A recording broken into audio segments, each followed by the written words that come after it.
Welcome back. When last we left off, we had a couple of templates made for the neck and body top-down views for our Great Guitar Build-Off entry. This time we're going to be looking at making the neck, specifically this neck right here, which turned out pretty well if I do say so myself. We'll get started from that, from template on forward, and show you what happened. Now I say that, but before I did anything with the neck template, I wanted to get the fretboard kind of figured out. So I started out by kind of lightly cutting in the fret slots so I could kind of figure out how I wanted to do my inlays. I knew I was going to spend the majority of my time, or at least a large portion of my time, dealing with those inlays because I had something kind of intricate planned for my Guitar Hero homage. So I went ahead and got that started ahead of time. And then the next step, of course, was drilling all the initial holes, since I wanted to have essentially the notes from the game coming down the fretboard as if the fretboard was the gameplay highway. So if you're looking at it from the 24th fret toward the nut, you were essentially looking at the display of the game. And in this case, we had a ton of drilling to do.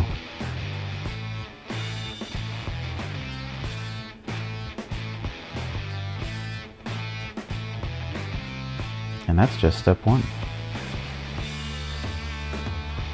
After that, I wanted to kind of accent that even more with some Dremel work to kind of give the sustained notes from the game and not just the little initial notes that you hit.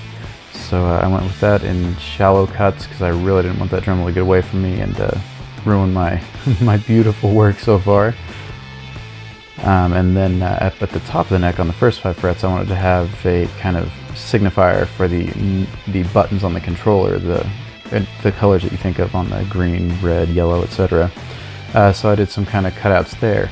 I did not do the solid block pattern because I wanted it to flow a little more organically into the highway notes. So I did kind of just the corner outlines, which ended up looking pretty good, especially since they kind of overlap on a couple of the buttons, so that it felt like they kind of melded together, and I kind of like the way it turned out, honestly.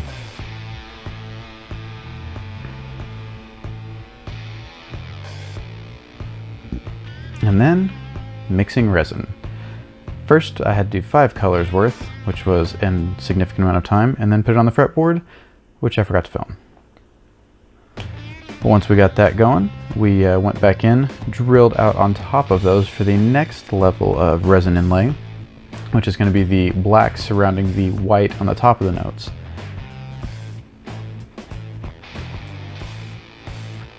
We had a bunch to re-drill there, and it all had to be very careful so it was all aligned appropriately with what was existing. It was very nerve-wracking trying to get it all exactly where I wanted it. Even with the laser line on that, it doesn't always line up depending on the size of drill bit you've got in there, I discovered. And then more resin. Yep, but at least this time I only had to do 1 color. Just did the black, which we get to lay in here. And of course I used a heat gun to make sure that all the bubbles came out, trying not to spread it around too much as I did so.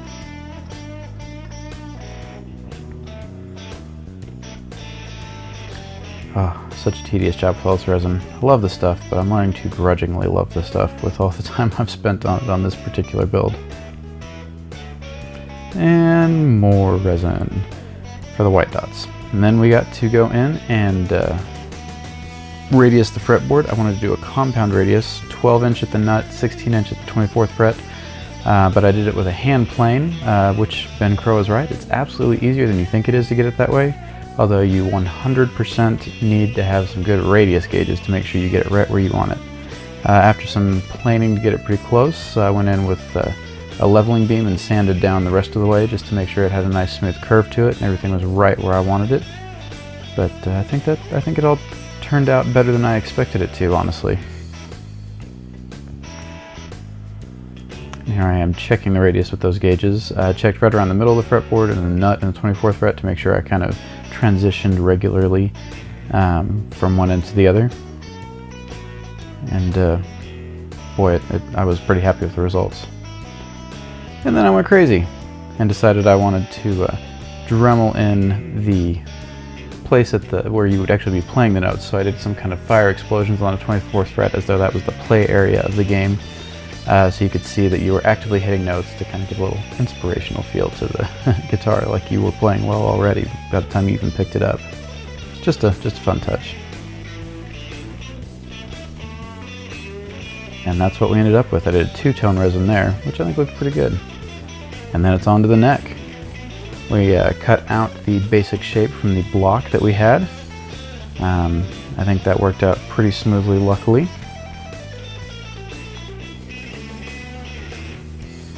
Nothing too crazy difficult about doing this particular part. Although some of those curves did get a little tight. Got a little nervous that I might bend my blade more than it should handle, but luckily no issues overall.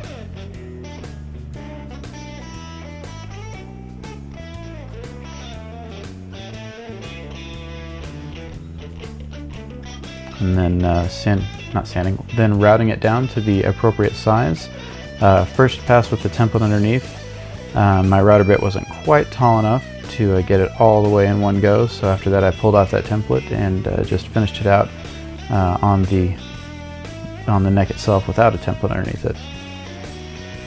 I tell you, if there's one tool in my shop that I have a healthy respect and fear for, it is a router.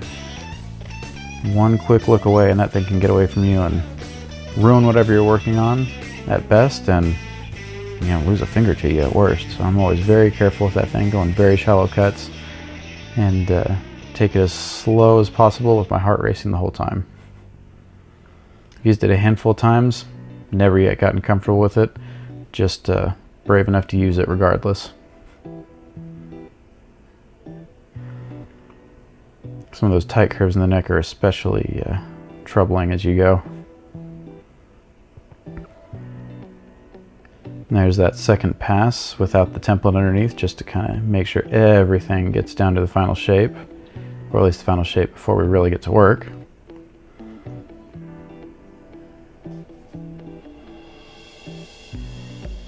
Ugh, I'm getting nervous just watching myself do this.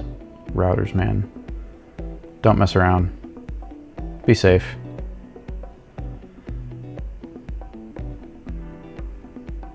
And then I went ahead and did the truss rod cavity in multiple passes, very shallow depths each time, just because that router in particular moves pretty fast on its speed.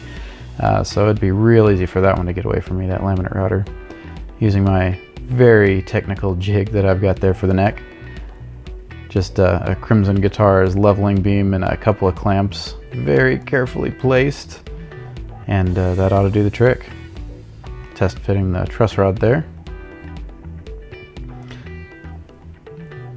After that we went in and profiled the neck with the bandsaw on the back and on the headstock, just to make it a little easier when I start carving it appropriately. Now this curve on the front of the headstock that I'm about to do is the only place where I really got nervous about the curve I was having to do with that saw blade. So I did kind of do it in smaller chunks,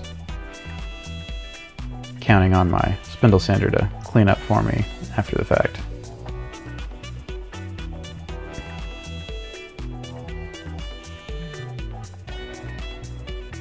Fortunately, the spindle sander was definitely up to the job. Definitely one of my favorite tools in my shop. Wish I had more ways to use it for any given build because it's just fun to use. But yeah, it's a great tool even on an economy model like the one I've got. I do have a tendency to push into it a little harder than probably necessary, so if I'm not careful I can sand one side a little more than the other and have to correct that later, but luckily in this instance not an issue, or at least not an issue that I noticed, because it all turned out pretty darn smooth by the end.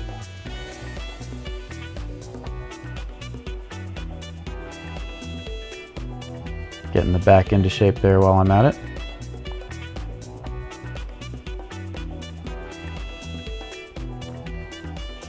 And then for the most rewarding part of this, to me, carving the neck. Gotta love a Shinto rasp, man. Absolutely the right tool for the job, at least on the straightaway parts.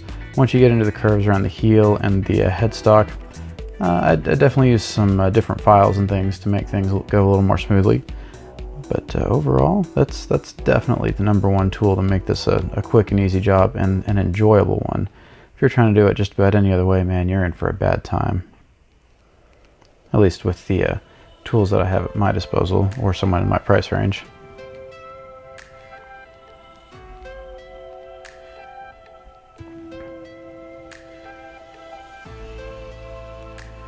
After that, we kind of sanded down to the final shape. Like I said, I wanted to have a flat back on this, more like the controller with kind of curved edges, so it's almost like a rounded rectangular feel, which is surprisingly comfortable in your hand, to be honest. And I was a little less careful on this one than I was on my previous neck and didn't measure out exactly the lines I wanted to cut to and things. I kind of drew some rough lines and then went by feel, and it was a lot smoother than I expected it to be. Just goes to show, if you got the feel for it, man, go with it. Turns out better than you think it will. After that, we did truss rod access. Thank God for Brad Point bits, man, or this would have been a heck of a job on that curved surface. But luckily, one straight shot and we were good to go. Now, since I wasn't planning on having a truss rod cover, I did go in and sand that cavity there a little bit as well. I think I took it up to 220 with that little roll of sandpaper, which I put around a pencil. Worked out perfectly. And after that, I glued the neck on to the fretboard with the truss rod in place and realized that my fall over on the edges of those inlays wasn't quite where I wanted it to be. They didn't quite end up even all the way down, so I took a chisel and kind of cut in some new cavities and laid some more resin.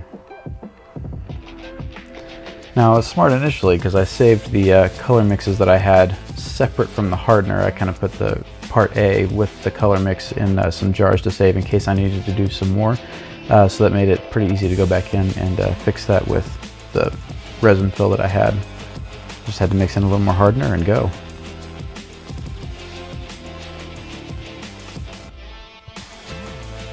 Just cleaning up the edges of those slots a little bit with some teeny tiny chisels.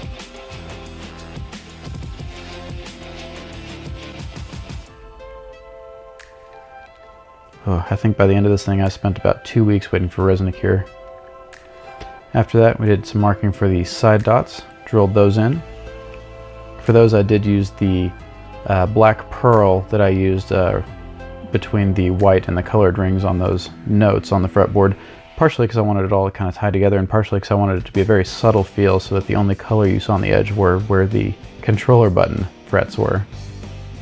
Right here I did have a little bit of chip out between the two dots on the 24th fret, so I kind of decided heck with it. The 12th and 24th I'm just going to cut in between them and have it be one long slot instead of a dot. Which actually looked better than I expected it to as a kind of pivot from my original idea. Cleaning up a little bit there to make sure that that'll work. I did have to kind of hold the front of the fretboard because it was wanting to start pull away when I was chiseling away there. Luckily I didn't have that happen, so it all worked out. And filling with more resin. This is that black pearl going in the side dots there. I did have on the 24th fret it try to drip down those fret slots a little bit, so I ended up putting some pieces of a business card in those fret slots to keep it from filling those completely, now that I'd cut them to their final depth. And we ended up with this right after that pour. Ended up looking pretty nice. After that, drilling tuner holes. I did drill from both sides, front and back, after doing a pilot hole, just to make sure I didn't have any tear out. Better safe than sorry.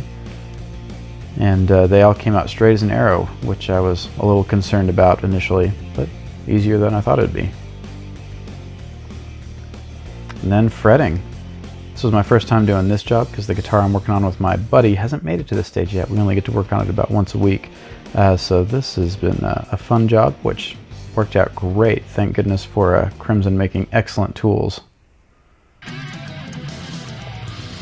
By the end, this is what we ended up with.